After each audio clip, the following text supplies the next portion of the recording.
being a guinea pig, the healthcare system hasn't got a clue. There's no science backing it. They're experimenting on young people with their lives ahead of them. It makes me angry. I think it's incredibly irresponsible.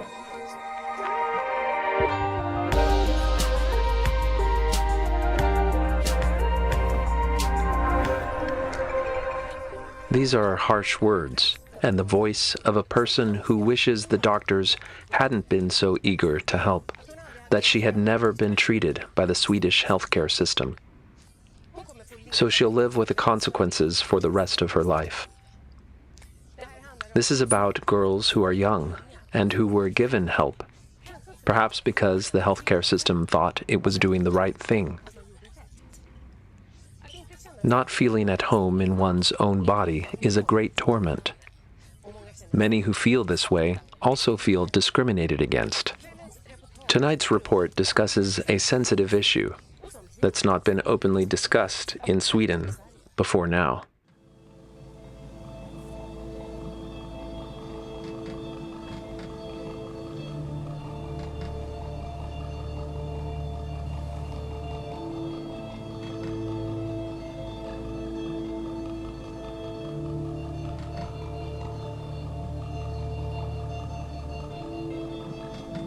I have been having gender dysphoria ever since I was a kid. And I had been thinking about my gender identity for years. And when I heard about transgenders, I was like, so this is what it is.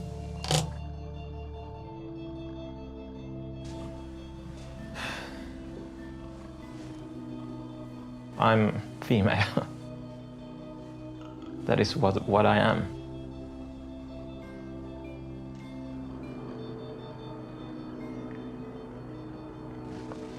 I felt that there is something different in my brain. It has always been present in my life. So when I learned about transgenderism, I felt that I just cannot go on anymore, so I have to change myself.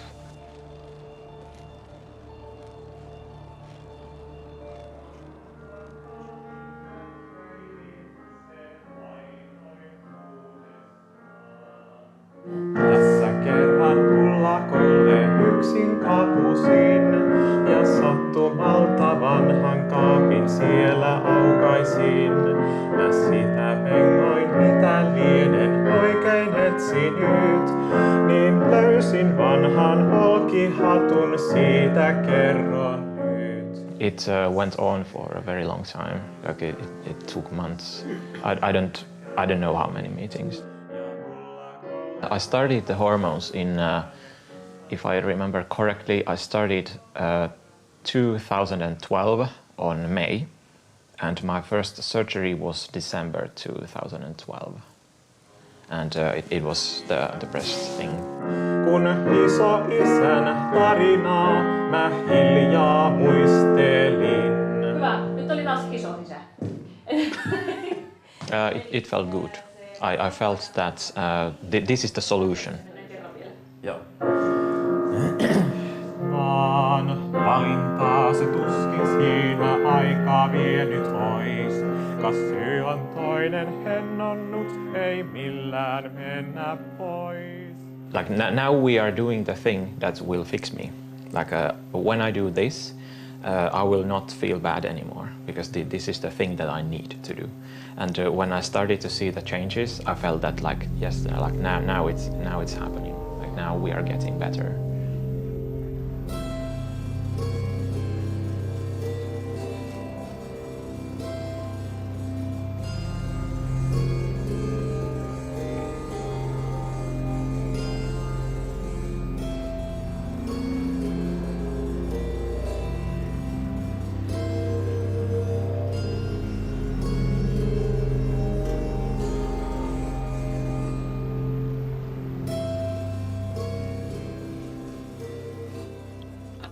To be who you want to be is a natural desire and a human right, something we cherish.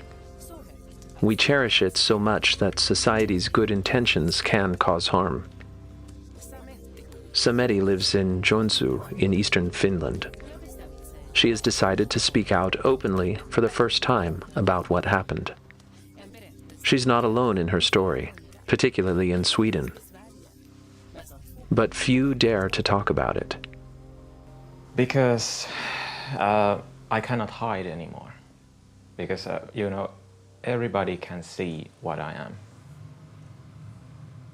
I sound weird, I look weird, and whenever I go to a bathroom or stuff like that, if people hear my voice, they think that I'm a male, I'm a guy in a dress who is coming to a women's bathroom or a women's locker room, and there have been people who, I have been to a grocery store or a place like that, and then there's somebody next to me who is like, "Are you a man or a woman?" When they just hear my voice and they are like, "Oh my God, what are you?"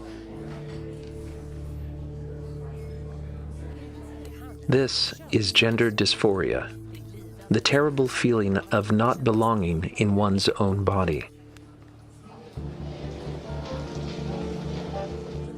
I think it's trendy to want to accept everyone, with all the variants and variations they have. Sweden has taken a stand for transgender rights. Since the 1970s, medical treatment has been available, and these days you don't have to be sterilized when you transition. Sweden's biggest gender identity center is at Karolinska University Hospital.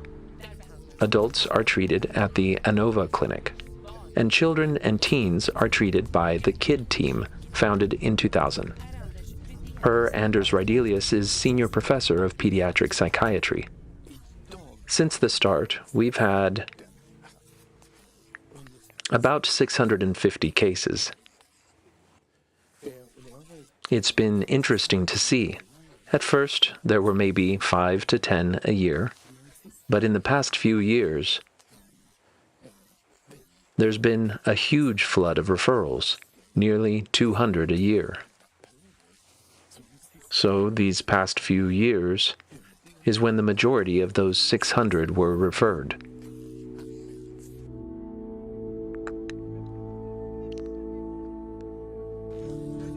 Since 1999, I've been evaluating and assessing and treating and coordinating gender affirmation treatment of people with gender dysphoria. We see at clinics around Sweden, the clinics that receive patients under age 18. We see that there are many more people who were assigned female at birth. That's the group that has increased a lot in the past 5 or 6 years. Why do you think that is? No idea. Cecilia Dejne was named Trans Hero of the Year in 2016. She spearheads the development of treatment for patients who feel they were born in the wrong body. Gender affirmation treatment means getting help to make your body match your gender identity. Treatment with the predominantly male sex hormone testosterone makes the individual's voice deepen, eventually to a masculine register.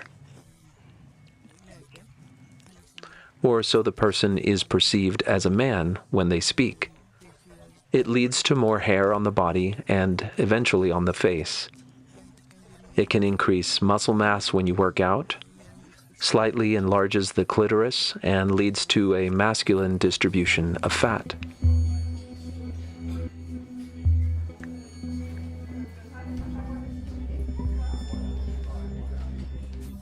We know that those who come to us with gender dysphoria are suffering. They're depressed. They have anxiety. They're worried. If my suffering from gender dysphoria is so pronounced that it inhibits my daily life, and if everyone is in agreement which in this case means the young person, their family, and medical professionals all agree. If we all have the same opinion, then we should give gender-affirming treatment.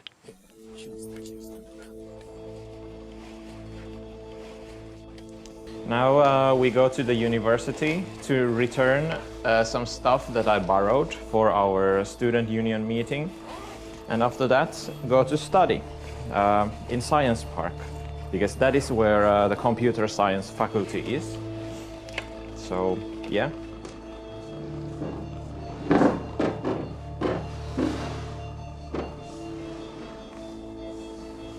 Ooh.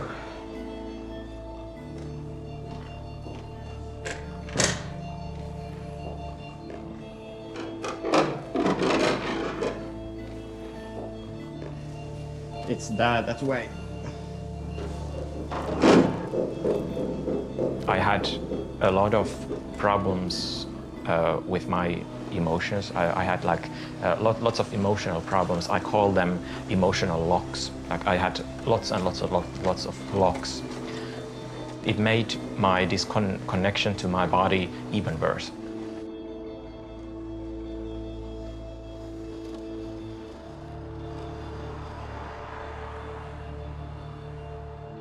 When you first started the treatment, can you explain how it felt for you? Good. That is a bit scary, I think. You know, I had a pretty bad dysphoria.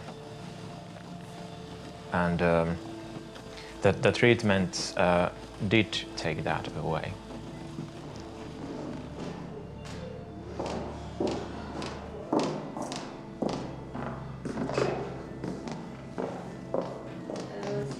Gender dysphoria is a psychiatric diagnosis.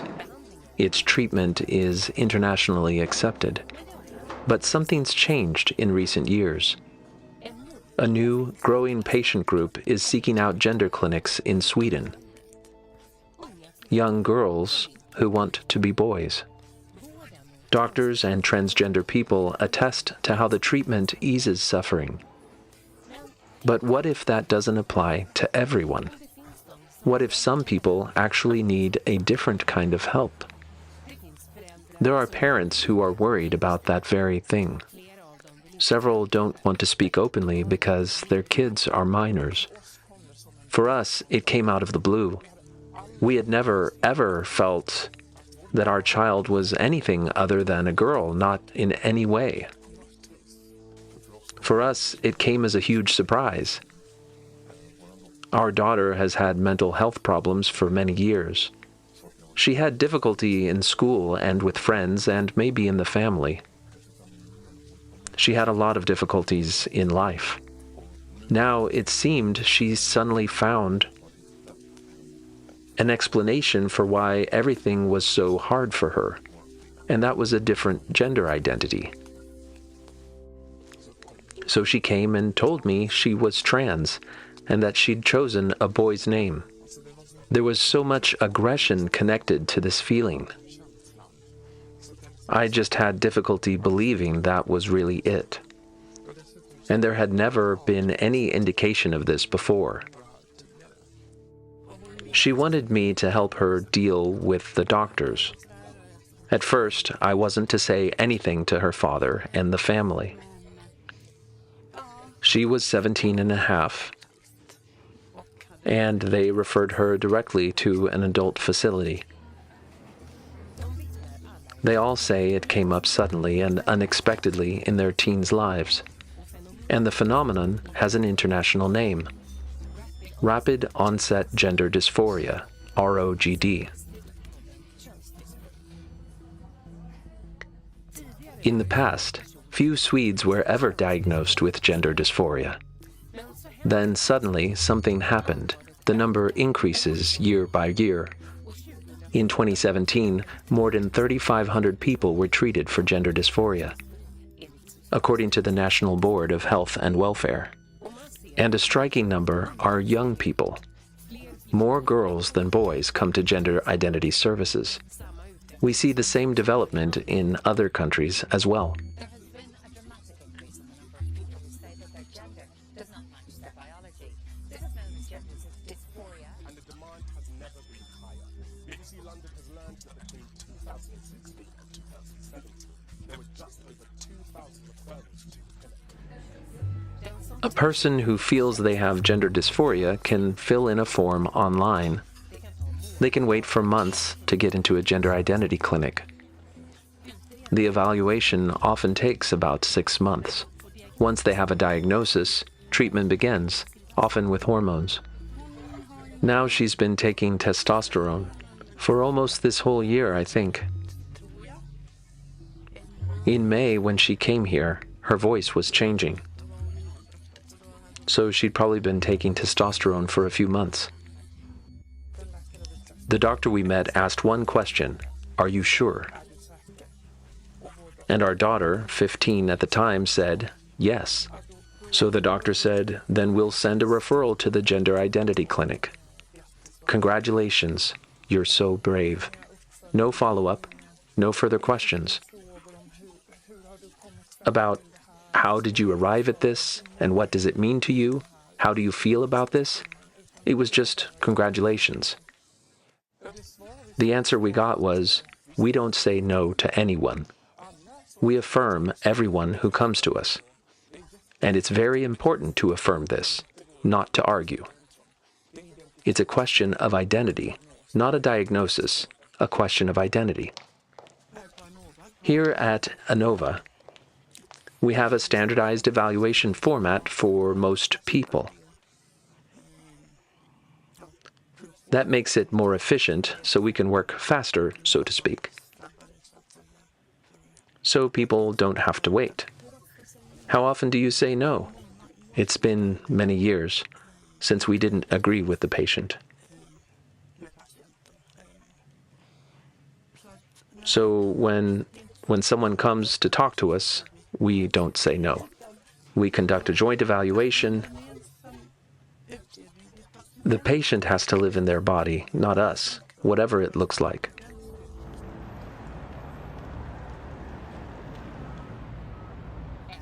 In Norway, Oslo's University Hospital's ward for transgender children has seen the same increase in teenage girls. They are concerned about what that means, because they've also seen something else that characterizes this group. So in the past 5 years, since 2012, there's been a huge increase, and again, what we see is that most of them are teenage girls. But then we see this group is those who are born biologically female, and these are born biologically male. And you see that in the teenage group of those born biologically female, over half of them, nearly 60%, have a complex mental illness. They're carrying significant trauma with PTSD, post-traumatic stress. They're on the autism spectrum. They have severe clinical depression, psychotic symptoms. Anne Navarre and her team are currently treating 350 young people from all over Norway. It is the Norwegian equivalent of Karolinska's KID team. She stuck her neck out and created a storm when she wrote an opinion piece addressed to the Minister of Health, wondering who will be responsible for the nation's bearded girls. Once they get here, they're already on the trans train, so to speak. Once you start on testosterone, you become a patient for life. You have to come to the hospital, take blood tests. It's very serious treatment. And it's the same thing with the deeper voice. It's there, and it always will be. That's why it's important to talk to them and ask them what happens if you decide 2 years down the line that this isn't right, and now you feel that you are a girl or a woman. What will it be like for you to live with a deep voice and facial hair? So we try, but these teens aren't in a position to think clearly about this. Her article was questioned, and she was accused of transphobia. But she also got support from an unexpected source. When I want really good coffee, I make this kind.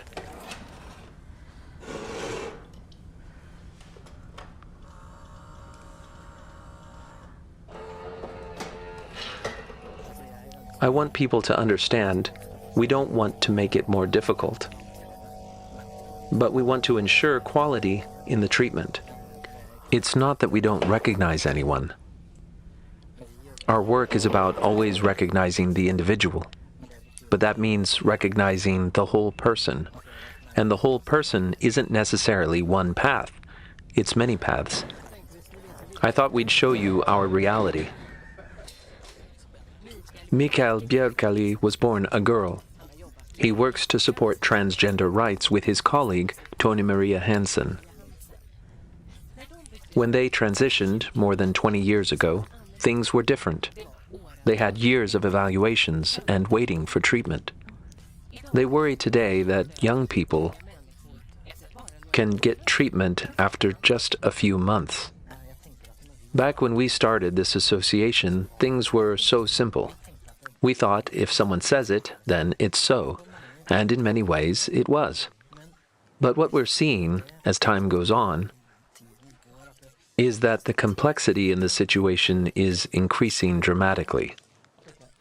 These are changes you'll have for the rest of your life. And that's also a serious thing. And I think it's important to take your time. That's the reason that I'm so concerned now. Because so many people are pushing to have people get treatments like testosterone very quickly, to remove the breasts very quickly. And I think that's incredibly scary, considering how potent these medical treatments are, and how much it will affect if they're wrong. If they're wrong, that's an awful lot to undo.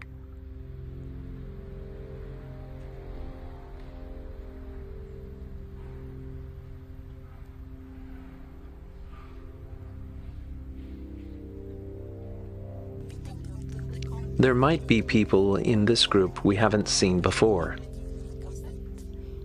and who we aren't sure will benefit from this treatment. We don't know how they'll be affected in the long run. There's no research. But we do it, and we hope and pray that it will benefit them and that they will be happy. They hope and pray that it will benefit them, she says. Usually, healthcare is based on science and proven experience. In her opinion piece, she describes it as an experimental treatment. The experimental aspect of this is this curve here, which you also have in Sweden, is that there are people here that we aren't sure will benefit from the treatment in the long run. It's not experimental in the true sense of the word. It follows a tested evaluation model. Naturally, the evaluation model may need to be modified in some way, but the majority of the patients who are assessed and treated are happy with the results. In Sweden, more than half of these teens also have other psychiatric diagnoses, such as self-harming, autism, and anorexia. And several describe other traumas, such as sexual abuse. Are the same evaluation model and treatment from the past really right for this new group? I asked again, what is it that's going to get better? And how is this going to help your mental state? And she can't. She can't say. We've seen that she's just been getting worse since she started this journey, this transition. So we're really worried that she'll just keep getting worse if they keep pursuing this development. We're really worried about that.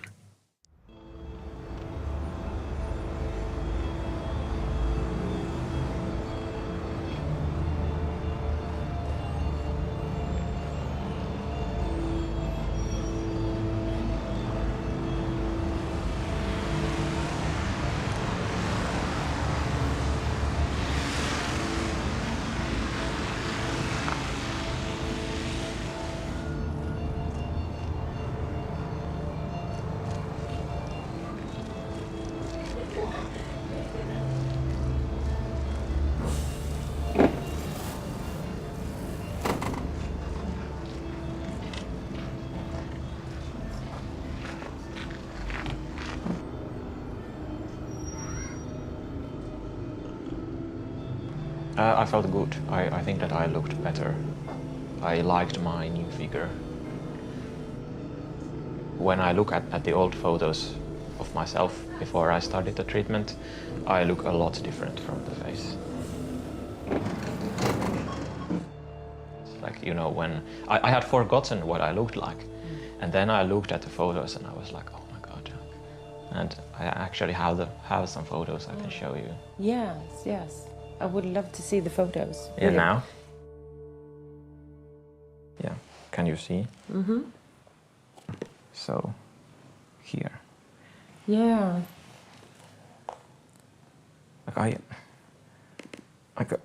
Why did I ever feel the way I felt? I don't understand. No. There is a reason why Samedi wants to show us these pictures, because her gender reassignment wasn't what she hoped it would be. When a young person starts their journey towards transitioning, they are given puberty blockers, hormones that stop puberty. These powerful drugs are being prescribed to 15 to 19-year-olds. Doctors say the body returns to normal development after the treatment. But no one knows what happens in the long term.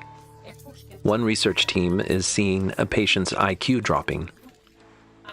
Other research finds risks of osteoporosis and that puberty blockers can affect the brain and heart. The Medical Products Agency approves and tests medicines, but it is doctors who decide who get these drugs. The same drugs and same doses used in chemical castration of adults. Physiologically, some of these things are to be expected. We know that castration has an effect on the heart, and we know there's a risk to the bones with castration. And there's also a mental effect. That's something we see with castration of both men and women with the treatments that exist. And these are the same drugs? Yes, the same mode of action. So we'd expect to see this in girls. I would expect that to happen. But these are healthy teenage bodies that are still growing, that are perfectly healthy physically, and they're being prescribed these strong drugs. What kind of benefit do they get to make it worth it? Once again, I said, I think it's about being able to show that the individual is happier despite the risk.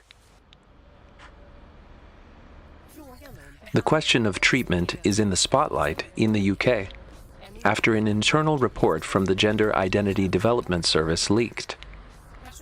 Staff are worried that diagnoses are made lightly and that treatment is fast-tracked. We try to talk with someone in charge. How many kids come here, like every year? How many new referrals would you have, like? So, 2017 to 18, the last year, so we do it that kind of April to April, like financial year, there were 2,519 young people referred to this service. There's numbers on the website, again, through email. I can send you like the last 5 years details. And you can film from the other side of the road if you want to get the building. But yeah, if you can just be mindful, because obviously this place also has people with lots of other mental health conditions. We didn't get in, but a few days later, a member of the clinic's board stepped down so he could speak publicly. Gender service in row over damning report. There we are, front page of the Observer. So, how was the reaction on this one? Yeah, well, no, I mean, we've just had a lot of, I've had a lot of positive reports, you know, and people saying, thank goodness you're speaking out, and this chap seems to be talking a lot of sense. My worry is we're letting kids down. We're rushing things through under pressure in order to make everybody feel, right, we've solved the problem. When in effect, we haven't solved the problem. We've just fitted in with a quick fix. It's not that I'm saying people should never transition. That's not the point. is just slow things down and think things through with them over time and in depth. We're saying there's no long-term research studies. We don't really know about the effects, the long-term effects of the hormone blockers. What's going on? We just don't know, but we're acting as if we do. Tavistock writes to us that they follow national guidelines and that the children's health is their top priority. In Sweden, Ole Söder has treated many children with gender dysphoria. You have to weigh that against the suffering the patients would go through without that treatment. Obviously, I know what happens in terms of hormonal effects, but we haven't been able to follow up the long-term effects because this is such a new group. Is it reasonable to treat such large numbers of them as you're doing today? Well, these people, again, are suffering. They're asking for help. But Marcus Evans, an experienced psychoanalyst, thinks it's wrong to just affirm teens seeking help for gender dysphoria. I wouldn't get myself into an argument. I'd say, okay, that's what you believe. And I understand that's very important that I understand how you want to be seen. But my job is to try and understand who you are, you see, and what drives this sort of perception. You know, so I don't want to get into an argument. I'm trying to empathise with the individual and the way they want to be seen. But I've got my own mind, and my own mind is thinking about them as a person.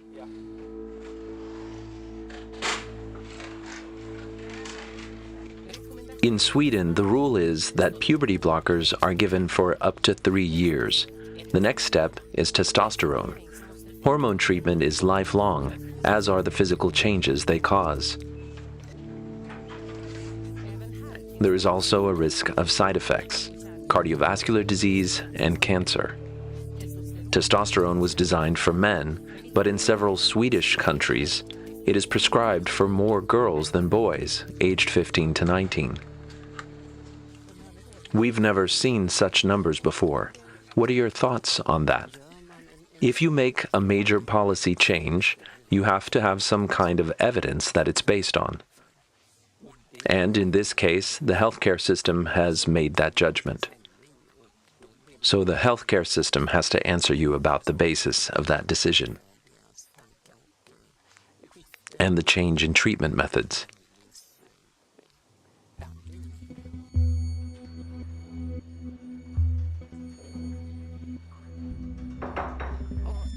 And because I had that initial feeling that this isn't quite right, I started reading up about it. And that strengthened my initial feeling. So then I thought, I have these doubts, but maybe this is right for her, because that's what I keep being told, that this is right. And all I can do as a parent is to support her. But more and more, I was feeling confirmed in my conviction that this isn't right.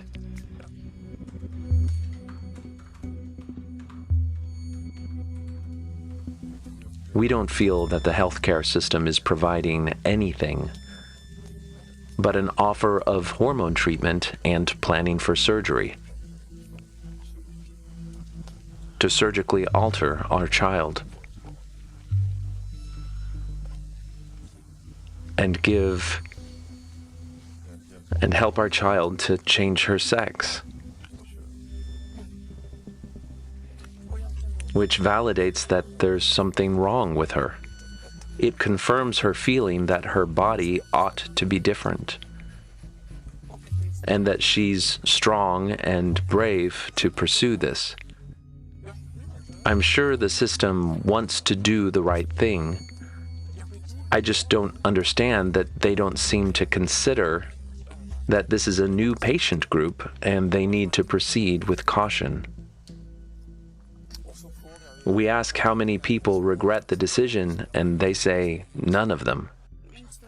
My greatest worry is that she's being influenced by others, that it's not her own decision, and that she'll eventually realize that.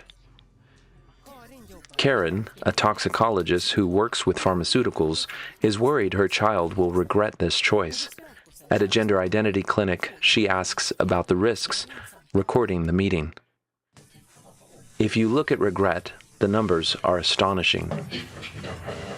Not even appendectomies have such a low figure as 0.2%. That's really low. People regret an appendectomy? Yes, it happens. Some people have lifelong complications from surgery. Karen's child tells us that gender affirmation treatment is the right choice. How many people regret transitioning? A Swedish study shows that from the 1970s until 2010, only 15 people, 2.2%, regretted it. But how many of this new group will regret it is an unknown. We must be affirming, and of course you can have hormones and surgery. And it will only take 6 months because we can see you're unhappy. It gives me chills when I realize how fast this can all go, and how carelessly they're treating this group of patients who are quite fragile. I want to tell my child and the healthcare system one thing: this must not be hurried. We must have the option of waiting. It should be the main alternative, waiting until you've reached maturity. Wait a couple of years. Live as a man, as the person you want to be. Express whatever gender you want, but don't do something you can't change. Don't do anything irreversible to your body.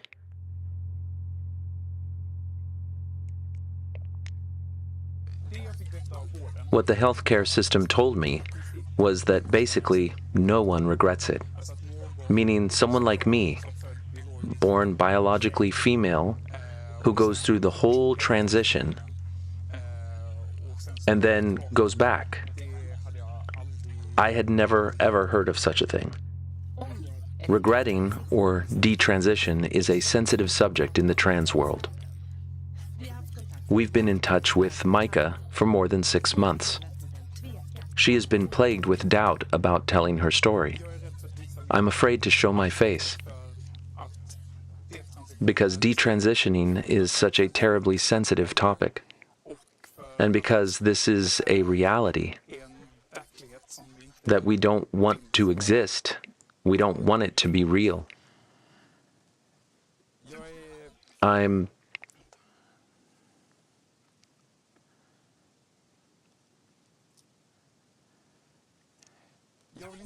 don't want to show my face because I'm afraid of the consequences, of how people will react when I tell my version, which has never been told in Sweden in this way before. Because many in the trans and queer community would see it as a threat that it even exists, that there are people with different stories.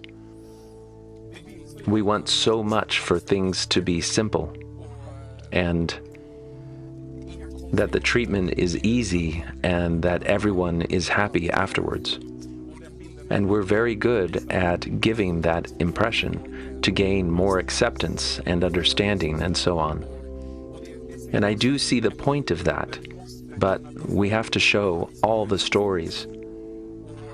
Not to hurt anyone, absolutely not, but to give the best possible treatment and to give people the correct diagnosis. Micah got her diagnosis in 2017. She was certain it was the right choice for her, that she was a boy, born in the wrong body. I really thought that the biggest obstacle in my life was that my body didn't reflect who I was. So if I could resolve that, many other things would become easier. When I got my first dose of testosterone, it's hard to describe because all I remember was being incredibly happy. It's finally happening. I'm starting a new chapter of my life, here and now. So, here. So this is me before I started any hormones. Ah. That you look different from... Yeah, from the face. I always thought that I'm very ugly. But now that I look at myself, I never was ugly. Like, why on earth, why did I feel that I'm ugly in the first place? How did it start? It makes no sense. Yeah, do you want to see more?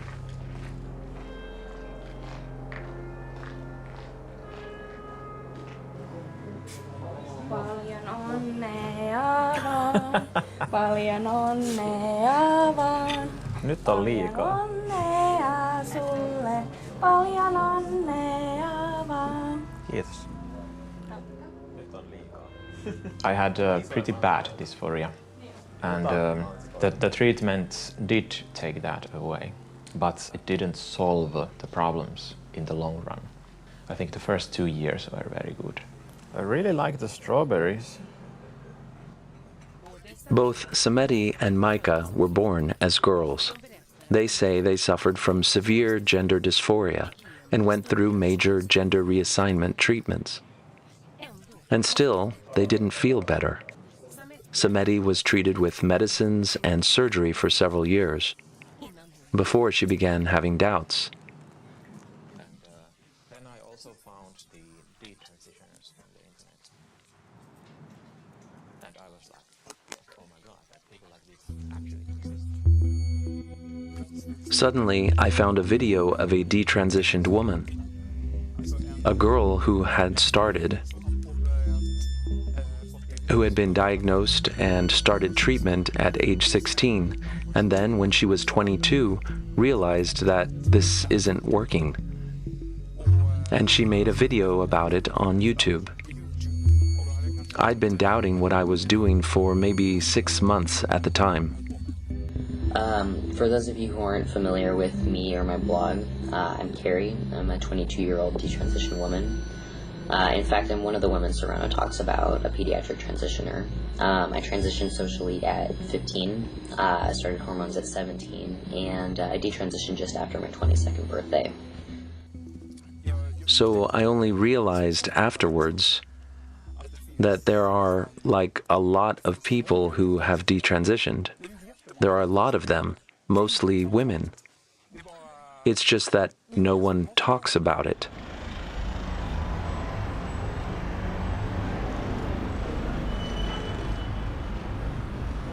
Well, today we've come for my lawyers to argue that we should be allowed a judicial review of my case.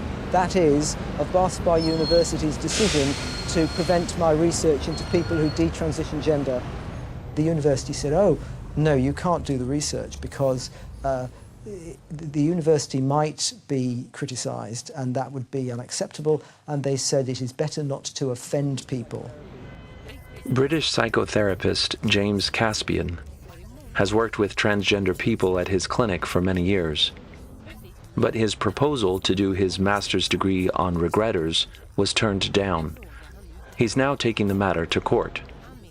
He says it's taboo to even talk about the existence of regretters. I think that it's not just considered to be a politically incorrect research topic, it's considered to be a politically incorrect topic to discuss. But it isn't that simple, because we have to listen to what people are saying. Until I got into this, I didn't really have an opinion about people who regretted. We thought they were very small in number. No one ever really talked about them. But I started to hear that there were more and more of them, and what they were saying to me was that many of them felt damaged and traumatized. They felt that when they said that they were reversing their transitions, they became very unpopular, some of them were vilified. There have been cases of people being very abused on the internet. who've reversed transition, and so then they don't want to speak out. So I think they wanted to speak through my research.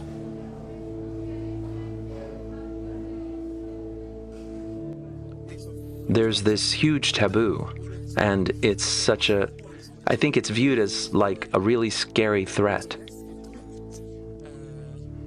against the classic trans narrative. I really want to communicate the seriousness of being detransitioned. Living as a detransitioned person is it's not something you want to do. It's not a nice thing. Micah has connected with 10 other Swedish regretters in the past year. The risk of young people getting an incorrect diagnosis and an irrevocable treatment has barely been discussed in Sweden.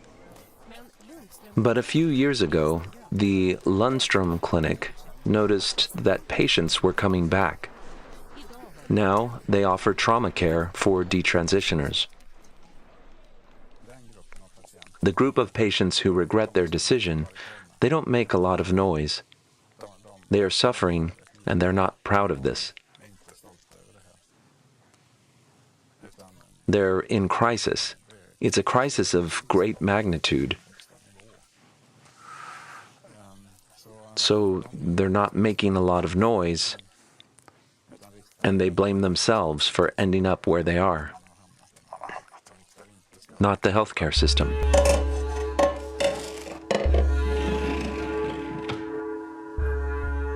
I have been stupid.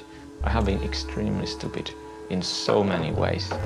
And I have been so delusional about so many things that it's embarrassing.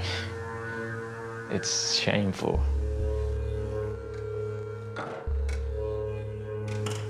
I think it's a very terrible thing in many ways to realize that you have been wrong.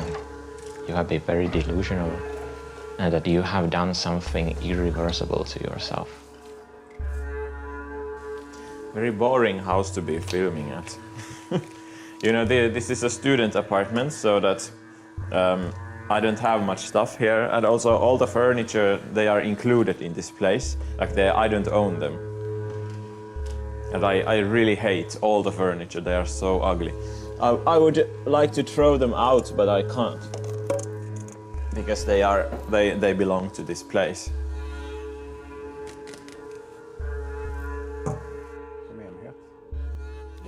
The Lundström Clinic saw patients returning, and that affected the staff who make the diagnosis and treatment decisions.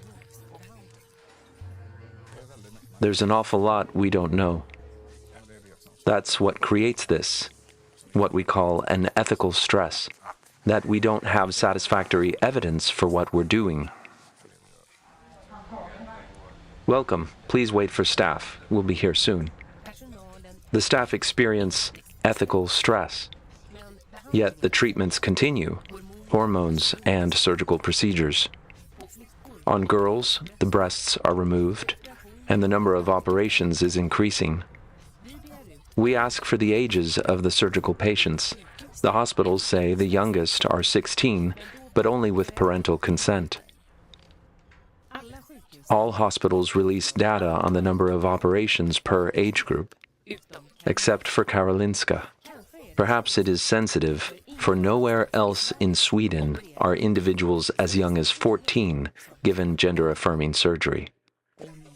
If I'm tormented by my breasts to such a degree that I can't show myself in public, and I can't hang out with other young people, if I can't go to school, if I can't feel happy in my body, then it's reasonable if all the parents, us medical professionals, and the young person themselves all see it that way, to help her not have to deal with that bust. Can a 14-year-old really understand the consequences of such a decision? If it is a very young person, then we make a particularly careful assessment. But you're quite right that there is a dual ethical problem. The unethicalness of not helping to ease their suffering, and also there's the unethicalness in that the patient may change their mind 15 years down the line. And whose responsibility is it if that happens? Well, since these decisions are based on consensus between the child, the parents, and the professionals, then it is a shared responsibility. Shared responsibility? They're placing part of the responsibility on a child with psychiatric problems. Looking back now, I think it's actually completely sick how this process plays out. Because there's so little support for all this. At the heart of it, the healthcare system is the one responsible. They're supposed to provide a correct diagnosis. They're supposed to be able to say, you're getting this treatment because we know it will make you feel better. The national guidelines for the care of young people with gender dysphoria, written in part by Karolinska's own doctors, recommends top surgery with gender reassignment, even though the scientific evidence is insufficient.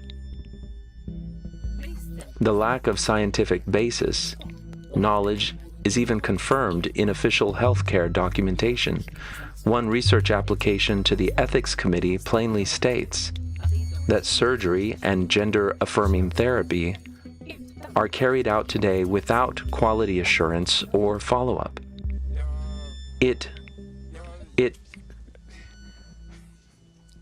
It makes me angry. I think it's incredibly irresponsible. When I started this process, my generation of mainly young girls, many young girls, who are just a bit different, who stand out from the typical female role. We're one giant experiment. We're guinea pigs, something that there's no science to back up. Where in the medical field do you do that? Where do you gamble with people's lives like this?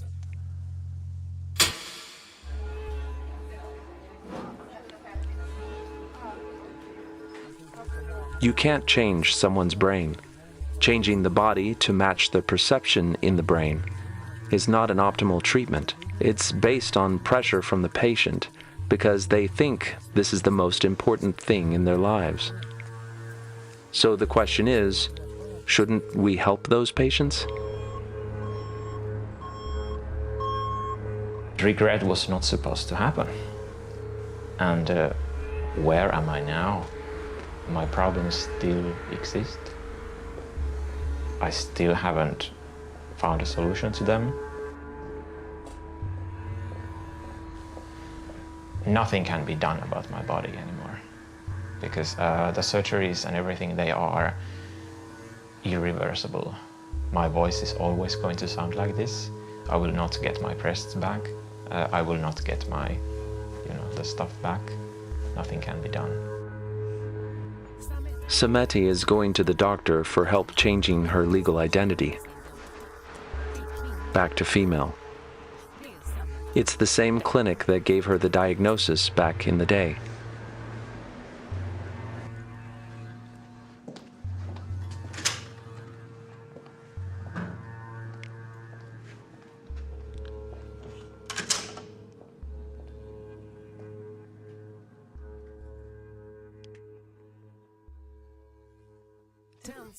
Transgender treatment is more than just healthcare.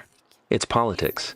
The Swedish government is currently preparing a bill to make it faster and easier to change one's legal gender, to lower the minimum age to 12, and to allow bottom surgery on 15-year-olds without parental consent.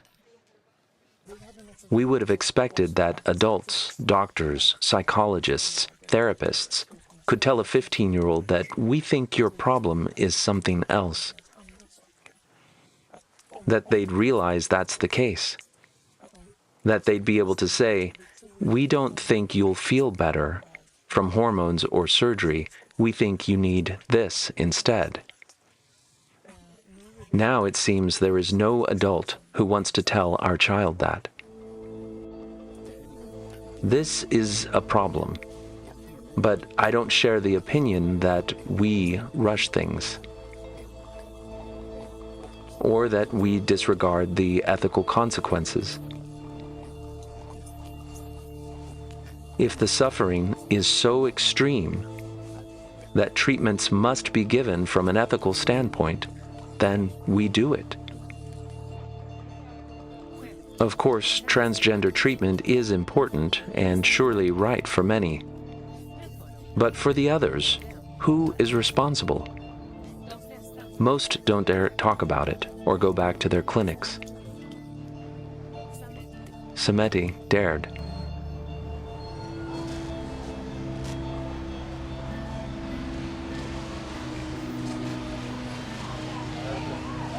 Do I stop here? I think that they have been very, very, very professional with me. So, yeah. I'm happy, actually, yeah. I'm feeling good now. And also, they admitted that they have made a mistake. So I think that is a very big thing. That is a start.